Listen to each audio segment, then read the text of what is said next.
ternyata dengan syarhus sadar yang Allah berikan kepada Nabi Muhammad, akhirnya Nabi jadi berlapang dada terhadap gangguan-gangguan orang di sekelilingnya, termasuk Abu Lahab, Abu Jahal. Abu Jahal itu memfitnah Nabi itu udah habis-habisan. Termasuk nanti Suhail, seorang laki-laki Mekah yang dia itu bisa dibilang kayak wartawan dan juga penulis. Dia mengubah opini publik dari yang mereka respect kepada Nabi Muhammad jadi malah jadi benci, hatersnya Nabi Muhammad. Gara-gara apa? Opini publik itu dibikin oleh tulisan-tulisan, kalau dulu bahasanya bukan tulisan, syair-syair Suhail. Dan Nabi menghadapi orang kayak gitu, sehingga kadang-kadang Nabi sedih tapi tidak sempit dada. Arti sempit dada sampai Nabi meninggalkan mereka enggak. Kalau hijrah itu karena perintah Allah, bukan inisiatif Nabi Muhammad. Buktinya Nabi berhijrah sampai turun perintah dari Allah, bukan. Kalau inisiatif mungkin Nabi udah hijrah duluan ke Habasyah, tapi tidak. Ke Habasyah itu bukan hijrah lari dari suatu kondisi, karena yang hijrah ke Habasyah itu bukan sahabat yang lemah, teman-teman. Yang hijrah ke Habasyah itu Utsman, Ja'far. Kalau kita lihat kedudukannya di Mekah sebetulnya nggak terancam. Utsman keluarganya kuat, nggak ada yang berani ngancam Utsman. Ja'far keluarganya juga kuat, kabilahnya kuat, nggak ada yang ngancam Ja'far. Utsman dan Ja'far ini tidak dalam kondisi tertekan sehingga hijrah ke Habasyah. Terus kenapa hijrah ke Habasyah? Membangun network, membangun hubungan keluar dari Mekah supaya nanti Islam ini bisa berkembang, ekspansi. Kalau mau dibilang lari dari kota Mekah, harusnya hijrah itu orang Habasyah sendiri dong. Bilal kan itu aslinya orang Habasyah ya, kenapa nggak pulang kampung aja? Toh dia di Mekah dalam keadaan dizolimi, lemah, nggak punya siapa-siapa. Kalau seandainya hijrah ke Habasyah misinya adalah lari dari siksaan orang Mekah, harusnya yang pertama hijrah itu Bilal, bukan Utsman dan Ja'far. Jadi Nabi tidak hijrah ke Madinah kecuali karena perintah Allah, bukan karena sempit dadanya. Jadi ketika Nabi dibedah 2 kali, akhirnya dada Nabi itu muat untuk kesalahan-kesalahan orang yang menzolimi beliau, yang ngerecokin beliau, sedangkan beliau tidak merasa berat dengan hal itu. Justru apa yang membuat Nabi berat, teman-teman? Ini nih kerennya Nabi nih. Apa yang membuat Nabi berat dan sampai-sampai kayak sakit gitu Nabi teh? Apa? Nabi kasihan sama mereka. Bukan Nabi sebel sama mereka. Kalau kita kan beratnya gara-gara sebel ya. Beratnya gara-gara ilfil, beratnya gara-gara sakit hati. Kalau Nabi beratnya di dada beliau itu karena kasihan sama mereka. Ada seorang laki-laki Yahudi meninggal, jenazahnya diarak gitu, ditandu mau dikuburin, Nabi nangis. Kenapa? Kasihan, dia belum sempat beriman tapi sudah meninggal, sehingga nasibnya nanti di akhirat dalam keadaan terancam. Nabi sedih atas dia, bukan sedih atas diri sendiri. Sehingga ayatnya di dalam surat Al-Kahfi itu saya lupa di halaman kedua, hampir-hampir kamu mencelakai dirimu sendiri gara-gara mereka tidak beriman. Ada yang ingat ayatnya? Gimana? Nah, wala'allaka bakhi'un nafsak ala atharihim illam yu'minu bihadzal hadithi asafa. Hampir-hampir kamu mencelakakan diri kamu sendiri gara-gara mereka tidak beriman terhadap risalah yang kamu bawa. Barakallahu fiik. Ini artinya teman-teman, dada Nabi itu terasa berat bukan karena kejahatan orang kepada beliau, tapi justru karena kebaikan beliau ke orang lain. Kayak kita punya teman, kita sedih untuk dia. Orang nanya, kamu kenapa sih kalau ketemu dia kamu kayak kerung gitu, kok nggak bisa senyum? Kamu sebel ya sama dia gara-gara sikap dia yang dulu, gara-gara dia nikung kamu misalnya. Ternyata bukan, justru kita sedih. Kenapa? Soalnya dia hampir cerai sama istrinya. Jadi kita sedih, kan orang baik banget ya, ditikung, terus orang yang nikung ini hampir cerai, dia sedih. Jangan dong, jangan cerai dong, kamu pertahankan. Kan dia itu amanah dari Allah, anugerah. Banyak dulu loh orang ngejar-ngejar dia, terus kamu dapat, kamu pertahankan, jangan cerai ya. Kita gak bilang, udah cerain aja, emang kalian gak cocok dari awal juga, terus kita tungguin. Enggak kayak gitu, kan Nabi gitu banget ya. Nabi senang kepada siapa sahabatnya? Zainab bintu Jahsy. Tapi Allah mentakdirkan Zainab nikahnya sama Zaid bin Harithah, malah anak angkatnya Nabi. Sehingga Nabi pas disuruh ngelamar Zainab buat Zaid, ya ngelamar sih ya gitulah, pokoknya ngelamar aja ya. Tapi setelah itu Nabi ngerasa, oh ya udah berarti takdirnya buat Zaid. Nah setahun kemudian Zaid datang kepada Nabi minta nasihat karena mau menceraikan Zainab. Allah kasih bocoran, nanti kalau Zaid datang, dia minta nasihat tentang istrinya, bilang ceraikan istrimu. Itu Allah yang ngasih ilham. Pas Zaid datang Nabi bilang apa? Amsik zaujatak, tahan istri kamu, jangan diceraikan. Coba kurang baik apa Nabi coba? Allah udah ngerestuin, suruh cerai aja nggak apa-apa, nanti habis itu kamu nikahin Zainab. Kan Nabi sama Zainab udah serak dari awal juga, karena Zainab ini perempuan yang soleha, baik. Sehingga Nabi siapa sih yang nggak tertarik dengan seorang perempuan yang hebat gitu. Sekedar respect, sekedar takjub gitu. Ya Nabi punya perasaan respect kepada Zainab. Tapi Nabi tidak mengikuti perasaannya kalau tidak karena perintah Allah. Nah tiba-tiba nikah sama Zaid, anak angkat Nabi. Ya udah jadian sama Zaid, nggak diingat-ingat lagi. Setahun kemudian Zaid datang, Rasul, kayaknya saya nggak cocok sama Zainab. Gimana kalau saya menceraikan, boleh nggak ya Rasul? Kata Allah sebelum Zaid datang, nanti kalau dia tanya gitu bilang ceraiin aja ya. Kata Nabi, jangan, tahan istrimu. Coba gimana? Saking baiknya Rasulullah SAW, itu lapang dadanya Nabi ya. Tapi qadarullah, namanya Allah tentukan mereka emang bertahannya cuma setahun. Pulang-pulang walaupun Nabi bilang tahan istrimu, Zaid menceraikan juga Zainab. Setelah menceraikan Zainab, masa idahnya beres, Allah bilang datanglah kepada Zainab, lamar dia untukmu. Nabi berat. Kenapa? Gak enak sama Zaid. Coba. Padahal kan udah gak ada hubungan, tapi tetap gak enak sama Zaid. Masa Zaid cerai terus langsung saya nyamber gitu kan ya, kayak nampung banget gitu, ditunggu-tunggu banget. Jangan-jangan selama ini Zaid gak berkah tuh gara-gara doanya mungkin, ya Allah mudah-mudahan gak harmonis, cepet cerai atau apa. Kan jadi kayak gak enak gitu kan. Jadi Nabi itu orangnya ra'fah banget, jaga perasaan orang banget, gak enakan banget. Kenapa? Syarhus sadar. Beliau lebih mending beliaunya yang dibikin gak nyaman daripada bikin orang lain gak nyaman. Itu Nabi banget tuh. Beliau lebih memilih biar saya aja deh yang repot, yang jadi riwah, tapi jangan ngeriwahin orang lain. Itu Nabi banget tuh. Ini namanya syarhus sadar. Makanya Allah bilang, alam nasyrah laka sadrak ya Muhammad, wa wada'na anka wizrak ya Muhammad, alladzi anqadha dhahrak ya Muhammad, wa rafa'na laka dzikrak ya Muhammad. Kemudian Allah bilang, fa inna ma'al usri yusra, inna ma'al usri yusra. Itu motivasi. Udah tenang aja di balik kesulitan, bersama kesulitan ada kemudahan, bersama kesulitan ada. Artinya itu satu paket, nggak usah dipisahin. Nggak ada kesulitan, nggak ada. Yang ada kesulitan, kemudahan, satu paket. Ma'iyah, kebersamaan, nggak bisa dipisahin. Bukan setelah kesulitan kemudahan, bukan, bersama. Arti bersama memang datang berbarengan.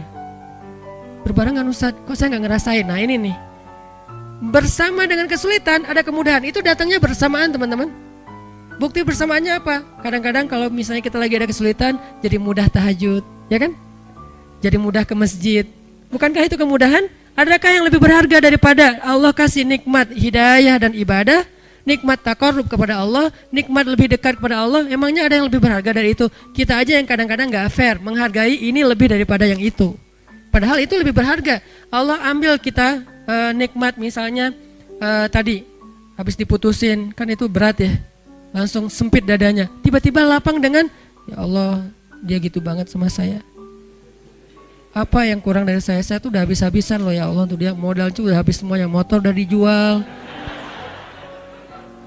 kos-kosan nunggak karena uang kos saya pakai buat jajan bareng dengan dia, modal banget loh ya Allah. Kan kita jadi kayak romantis gitu ke Allah. Kita kehilangan romantis dengan seseorang, tapi muncul romantis dengan Allah. Bukankah fa inna ma'al usri yusra? Dan itu yang paling sering. Belum lagi nanti setelah itu, setelah romantis sama Allah, Allah kasih hadiah-hadiah, Allah kasih kejutan-kejutan dan seterusnya. Jadi Allah kayak ngemotivasi Nabi Muhammad SAW. Artinya lapang dadanya Nabi itu bikin beliau bisa bertahan. Sesekali sedih ada, kayak Nabi pulang habis dilemparin kotoran, Nabi pulang habis dilemparin dan berdarah-darah, terus Nabi pulang ketemu Khadijah. Ini nih luar biasanya ya, cari siapa? Khadijah. Siang hari mencari Khadijah, malam hari mencari Allah. Siang hari cari siapa? Gak ada Ustadz. Ya udah. Kalau belum ada Khadijah ya udah, malam hari aja andelin. Siang hari cari temen, main kayak pengalihan gitu ya, pelampiasan. Free dive terus nggak muncul-muncul, nggak apa-apa. Yang jelas cari sesuatu yang bisa bikin kita syarhus sadar, lapang dada gitu. Kemana lagi ya, main kemana lagi ya, ya nggak apa-apa lah. Tapi kalau Nabi, karena alhamdulillah beliau udah punya Khadijah yang solehahnya super duper luar biasa, Akhirnya pulangnya mencari Khadijah. Zammiluni, zammiluni, selimutin aku, selimutin aku. Itu kan bahasa manjanya Nabi ke Khadijah ya. Sehingga Khadijah menyelimuti Rasulullah, bukan terus ditinggal ke dapur, enggak. Diselimutin dan didekap oleh Khadijah, dibikin nyaman oleh Khadijah. Dalam pelukan Khadijah lah turun ayat ya ayyuhal muzammil. Dalam pelukan Khadijah lah turun ayat ya ayyuhal muddatsir. Di dalam pelukan seorang perempuan yang soleha yang luar biasa, satu di antara 4 perempuan yang sempurna di muka bumi. Nah, baru Allah suruh bangun ya ayyuhal muzammil kumil laila illa qalila. Kumil lail, bangunlah di malam hari. Curhat, ada apa hambaku? Jadi pertama curhatnya kepada istrinya, karena kenapa? Baru pulang langsung Khadijah zammiluni, dipeluk oleh Khadijah, diselimutin oleh Khadijah. Terus Nabi cerita apa yang terjadi di luar. Kemudian Khadijah memotivasi Nabi, menenangkan Nabi. Nabi tertidur, ya ayyuhal muzammil qumil laila illa qalila nisfahu aw inqus minhu qalila aw zid alaihi waratil qur'ana tartila. Dan seterusnya, inna nasyi'atal lail hiya asyaddu wat'an wa aqwamu qila. Intinya adalah Nabi pernah ngerasa sedih ya, tapi nggak sampai buat dada beliau sesek, nggak. Langsung Allah tenangkan. Gimana? Ternyata salah satu syarat syarhus sadar menikah. Salah satu cara mendapatkan syarhus sadar adalah menikah. Jadi kalau kita pengen lapang dada dari semua masalah di luar, nikahlah. Ustadz, justru dada saya sempit gara-gara nikah nih Ustadz. Wah, susah nyari jawabannya nih kalau kayak gini. Kalau sempit gara-gara nikah gimana Ustadz? Ya udah, cara yang kedua, qumil laila illa qalila. Bangun malam-malam, mau setengah malam, mau kurang dari itu sedikit, mau lebih dari itu sedikit. Ini keleluasaan dari Allah, kelonggaran, terserah deh. Dan Ustadz, saya kalau bangun malam gak tahu baca apa. Waratil Quran. Terus kata Allah, faqra'u ma tayassar. Baca aja yang paling mudah-mudah yang kamu bisa. Yang mudah itu lagi Ustadz. Gak apa-apa, Allah gak pernah bosan kok dengan ayatnya. Kita doang yang bosan. Kita emang orangnya membosankan sih. Mungkin suara kita yang membosankan, bacaan kita yang membosankan, bukan ayatnya ya. Kadang-kadang ayat yang sama dibaca oleh orang lain jadi gak bosan kan ya. Misalnya Al-Fatihah atau Qul huwallahu ahad, Allahus samad. Bosan kan? Datang yang lain, Qul huwallahu ahad, kok enakan ya? Nah, berarti bukan ayatnya nih, vokalnya nih yang ngebosanin nih. Termasuk surat-surat yang lain, Al-Fatihah, Al-Kafirun atau apalah. Jadi insya Allah enggak lah. Walaupun agak-agak trauma juga kan diimamin dengan bacaan Al-Kafirun karena enggak beres-beres, muter. Ini kenapa Al-Kafirun rasa 1 juz ya? Suratnya Al-Kafirun rasanya Al-Baqarah. Panjang banget enggak beres-beres. Artinya teman-teman, cara kedua ternyata buat ini agak-agak acak ya. Nanti disusun sendiri di rumah hasil obrolan malam ini yang enggak jelas. Cara yang kedua biar dapat syarhus sadar, qumil laila illa qalila. Bangun malam, curhat sama Allah, bilang ke Allah, masalah kita apa? Bilang dengan bahasa lugas nggak apa-apa, dengan bahasa kita romantisan ke Allah itu nggak usah resmi amat. Ya Allah, sesungguhnya apa ya Allah? Saya nggak bisa ngomong gitu, pakai lah gitu ngomong ke Allah. Udah, ya Allah sebisanya saya aja lah ya. Kan santai lah ya, nggak usah terlalu berat gitu, kecuali kita penyair lah ya. Duhai Allah, kan kadang-kadang motivator, seorang yang muhasabah kan doanya kayak syair banget ya. Ustadz Allah pengen bisa doa kayak Arifin Ilham, tapi pas dibikin-bikin, dijiga-jiga nggak bisa juga ya Allah. Ya udah deh, pengen kayak Agim gitu, kalau doa itu kayaknya romantis banget sama Allah, tapi nggak bisa. Ya udah deh, secapruknya saya aja ya Allah ya gitu. Nggak apa-apa, yang penting kita bukan maksud nggak sopan, emang bisanya gitu. Kita cuma bisa, ya Allah, ya gitu deh pokoknya. Nggak tahu mau ngomong apa, saya ini lagi nggak enak gitu ya Allah. Soalnya dia bisa-bisanya ya mengabaikan semua kebaikan saya. Curhat gitu ke Allah. Nabi Zakaria kan curhat. Gimana doa Nabi Zakaria? Rabbi wahanal azmu minni washta'ala ar-ra'su syaiba walam akum bidu'aika rabbi syaqiya wa inni khiftul mawali min wara'i wa kanat imra'ati akiran. Syair juga sih ya. Nabi soalnya pinter. Akiran fahabli min ladunka waliya yarisuni wa yarisu min ali yaqub waj'alhu rabbi radiyya. Kok indah banget ya doanya. Makanya saya senang Maryam tuh, surat Maryam tuh gara-gara doanya Nabi Zakaria. Allah langsung bilang, ya Zakaria, kata Allah, wahai Zakaria. Dan itu gak usah diteriakin, ya Zakaria. Allah gak gitu ngomongnya. Ini tergantung nada khatib ya. Kadang-kadang ada khatib saking semangatnya semuanya nadanya tinggi. Ya Zakaria ini apa misalnya ya Zakaria. Gimana sih ayatnya jadi lupa. Ya saya ingat ya gitu deh. Surat yang paling sering dibaca malah lupa. Nah, artinya Allah tuh mereplay, langsung ngerespon, langsung typing doa-doa Nabi Zakaria. Jadi kalau kita pengen syarhus sadar, minta ke Allah. Terutama di sepertiga malam terakhir. Cara yang lain, pas lagi ada masa, saat itu juga doa, Rabbi syrah li sadri. Gak apa-apa segitu doang. Ustadz doanya kok dipotong karena butuhnya itu. Mau diutuhin gak masalah. Cuman kalau misalnya kita pengen diulang-ulang, Rabbi syrah li sadri. Istri ngomel terus, Rabbi syrah li sadri. Rabbi syrah li sadri. Kamu ngapain sih komat-kamit? Rabbi syrah li sadri mah. Oh. Kok doanya buat diri sendiri aja, mama enggak? Oh mama mau dong Ci. Rabbi syrah sadraha. Ya Allah lapangkan dada dia. Kamu nuduh aku sempit dada? Loh salah aku apa mah? Ya kamu emang salah dari dulu juga dari awal. Oh iya mah. Terus maunya mama apa? Ya gitu deh. Rahasia, biasanya ada maunya tapi gak usah dijelasin di sini, disensor. Bahaya, kasihan. Jadi teman-teman kayak tadi ada teman kita lagi ngomel, orang lagi debat di sosmed, pasangan kita lagi mungkin nggak nyaman segala macam perlakuan orang ke kita. Rabbi syrah li sadri, Rabbi syrah li sadri. Minta sama Allah kayak Nabi Musa meminta kepada Allah. Sehingga ketika Nabi Musa ketemu Fir'aun, Nabi Musa bicaranya enak gitu. Terus kata Allah, idhaba ila Fir'aun faqula lahu qawlan layyinan. Pergilah kepada Firaun, ucapkanlah kepada Firaun itu ucapan yang baik, yang lembut, layyinan. Gimana coba mau ngomong ke orang yang paling dibenci dengan bahasa yang layyin, yang lembut? Itu susah loh. Emang Musa benci sama Firaun? Benci banget. Kenapa benci? Karena Firaun itu membunuh ribuan anak bayi Bani Israel bertahun-tahun, lebih dari 10 tahun. Anak bayi itu baru lahir, langsung diambil, dipenggal kepalanya, dipatahin lehernya, dibenamkan di dalam padang pasir, ditaruh ke sungai Nil, dimakan sama kuda Nil. Dikasih makan untuk hewan-hewan peliharaan Firaun kayak singa, harimau, hidup-hidup loh. Dan itu di depan orang tuanya, dibakar hidup-hidup segala macam.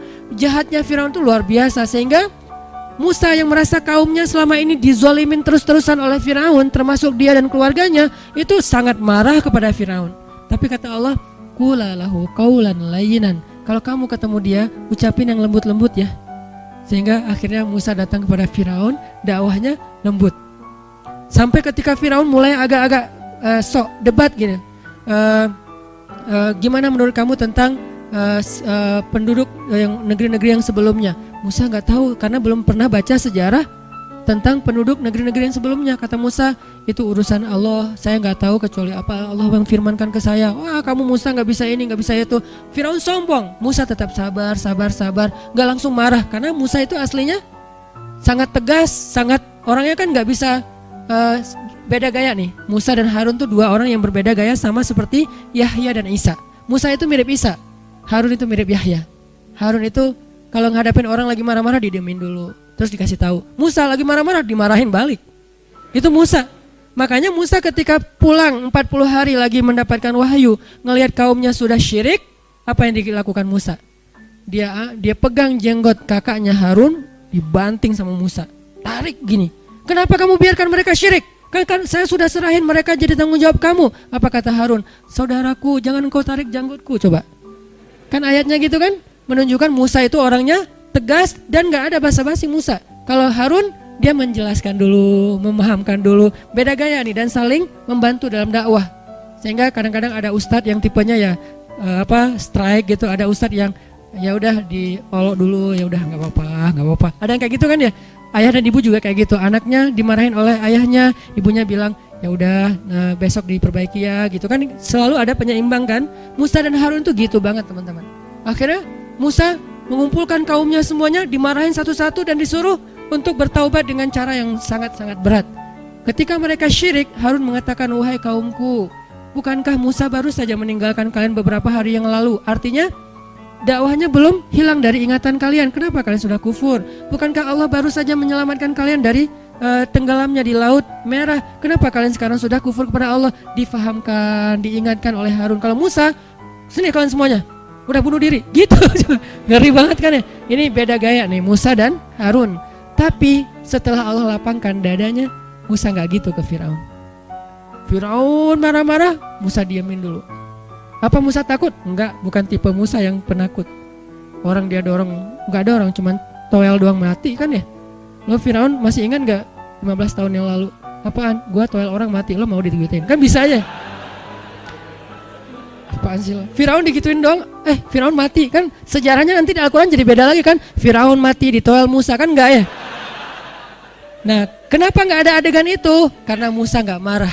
Musa berlapang dada. Ini pentingnya lapang dada. Sampai bisa ngadapin Firaun. Fir. Sampai bisa ngadapin Firaun. Nah, Nabi Muhammad juga kayak gitu. Gara-gara udah Allah lapangkan dada, alam nasyrah laka sadrak. Akhirnya ujian-ujian yang dihadapi Nabi Muhammad, beliau hadapi dengan lapang dada. Salah satu yang terberat, suatu saat Bilal pernah nanya kepada Rasulullah SAW. Bilal apa Abu Hurairah kalau nggak salah. Di tafsir Al-Insyirah, kata Abu Hurairah, ya Rasulullah, pernah nggak engkau melalui, Aisyah nanya, ya Rasulullah, pernah nggak engkau melalui satu hari yang paling berat dalam hidupmu? Kapan? Aisyah nanya, kapan sih hari yang paling berat buat Nabi dalam hidupnya? Kata Nabi, hari ketika saya datang ke Taif, lalu orang-orang di Taif itu melempari saya, mengusir saya, mencela saya, dan saya dikejar-kejar keluar masuk kebun kurma seharian. Itulah hari yang paling berat buat saya. Lalu ketika saya sudah selamat dari pengejaran mereka, saya berhenti di sebuah daerah namanya kebun Nakhlah. Di daerah Nakhlah itu tiba-tiba datanglah Jibril dan memperkenalkan saya dengan seorang malaikat. Jadi Jibril memperkenalkan Nabi dengan sesosok malaikat. Malaikat apa itu? Malaikat penjaga gunung. Kata Jibril, ya Rasulullah, ini malaikat penjaga gunung. Silakan kalau ada request ke beliau. Kata malaikat penjaga gunung, perkenalkan saya Rasulullah, saya malaikat penjaga gunung. Allah sudah memerintahkan saya ikuti semua permintaan Muhammad. Ya Rasulullah, kami sudah melihat bagaimana mereka memperlakukan engkau. Jika engkau mau, saya akan ambil 2 gunung ini, saya benturkan di kepala mereka. Kebayang gak? Bukan 2 batu, 2 gunung di kepala mereka digituin. Malaikat marah. Emang malaikat bisa marah? Bisa marah, bisa cinta, bisa marah, bisa kasihan. Malaikat, tapi tidaklah mereka marah kecuali karena Allah.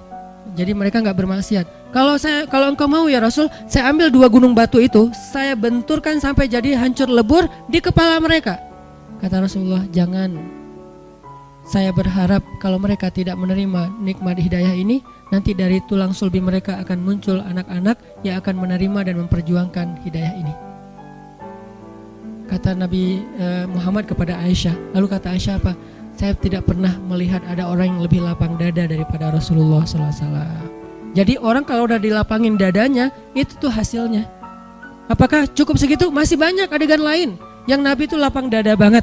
Dan terutama dalam kondisi keluarga beliau yang mungkin cukup rumit, karena emang Allah amanahkan untuk beliau sekian banyak perempuan yang harus beliau nafkahi, yang harus beliau bahagiakan. Itu amanah dari Allah, bukan mau-maunya beliau. Allah yang amanahkan 1, 2, 3, 4 dan seterusnya. Untuk apa? Supaya mereka diperlakukan oleh Rasulullah dengan perlakuan yang baik. Kok mereka yang dipilih Ustadz? Karena mereka lah perempuan paling istimewa di muka bumi. Jadi saking sayangnya Allah kepada Aisyah, Hafsah, Ummu Salamah, Zainab, Maria, Sofia dan yang lain-lainnya, saking sayangnya Allah kepada mereka karena kesolehan mereka, akhirnya Allah hadiahkan untuk mereka seorang Nabi, Rasulullah SAW. Tapi tetap aja namanya perasaan kan ya, rumit kan, gak bisa dijelasin dengan teori-teori logis. Akhirnya Nabi harus berdamai, harus lapang dada dengan kecemburuan mereka, percekcokan di antara mereka, ngambeknya mereka, bapernya mereka, dan seterusnya. Nabi lapang dada. Dan kalau kita baca cerita lapang dadanya Nabi kepada istrinya, berat, luar biasa tuh ya. Sampai kita, wah susah kalau gitu ditiru. Tapi di sini ada pelajaran, ternyata lapang dada itu bisa bikin kita mampu menanggung yang tidak mampu ditanggung orang lain.